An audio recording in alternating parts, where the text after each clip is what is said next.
So where do you find contractors you actually can trust for your flips? Now, I will tell y'all one of my favorite ways to get new contractors, like my most favorite, which is a gold mine, is referrals from your other contractors that are already working for you and with you. That is usually the best because they're tried and true. They're friends. They know each other. They've worked together in the past. So I always love to get referrals. That's like my first go-to. Next, you can find contractors from Home Depot. You can find contractors on Craigslist. You can find contractors on Marketplace. But the question is, how do you know if you can trust them? Well, unfortunately, you don't know if you can trust them until you actually trust them. So the way that you do that is, one, do not pay new contractors up front. I know that's going to piss people off when I say it, but it is what it is. Just because somebody comes in here and like, hey, I'm starting a job today, they're not going to get paid today. They're going to get paid on that first Friday. Now, I know, like I said, that makes some people mad, but you've got to build up a little bit of trust first. So push come to shove, let them work for a day,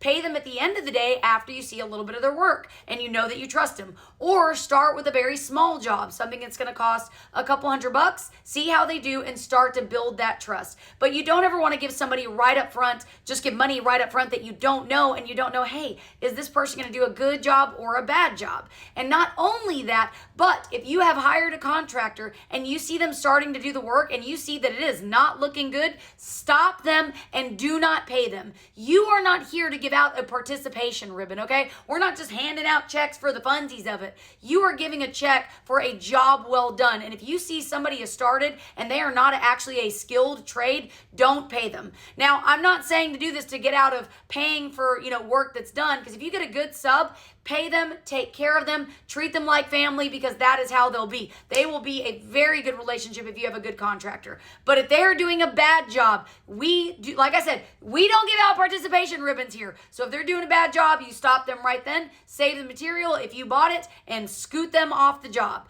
But the best way to know if you can trust someone is just like that. You start to trust them. Give them an opportunity. They do a good job, you let them keep going. If they do a bad job, hit them to the curb.